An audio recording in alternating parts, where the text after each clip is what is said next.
हसन और Hussain British passport और NICOP card पर पाकिस्तान आ सकते हैं तो कासिम और सुलेमान क्यों नहीं आ सकते।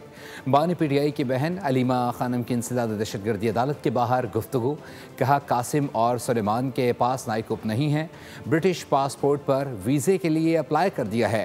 हुकूमत सुलेमान और कासिम को पाकिस्तान आने से नहीं रोक सकती। कार्ड के लिए अप्लाई किया तो हुकूमत 6 माह लगा देगी।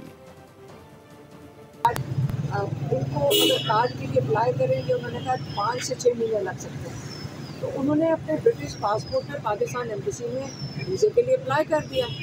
तो आपका ख्याल है कि जब वो उनके बेटे हसन और हुसैन नवाज शरीफ के वो नाइकॉप पे आते हैं या ब्रिटिश पासपोर्ट पे आते हैं, वो किसी पे भी आ सकते हैं, उनकी मर्ज़ी है।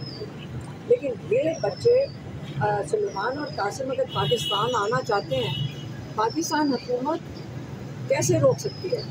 वो कहते हैं नाइकॉप बनाने में नहीं रोक सकते, कार्ड्स को 6 से 8 महीने भी लगा सकते हैं। वो इनकार नहीं करेंगे, कार्ड इशू करेंगे, लेकिन वो इस्लामाबाद करने आए हैं, बहाने कर सकते हैं। लेकिन वीज़ा तो उनको 1 घंटे में मिल सकता है। उनका आज फिर फॉलो अप करेंगे एम्बेसी से। सब्सक्राइब करें और बेल दबाएं ताकि कोई खबर रह न जाए।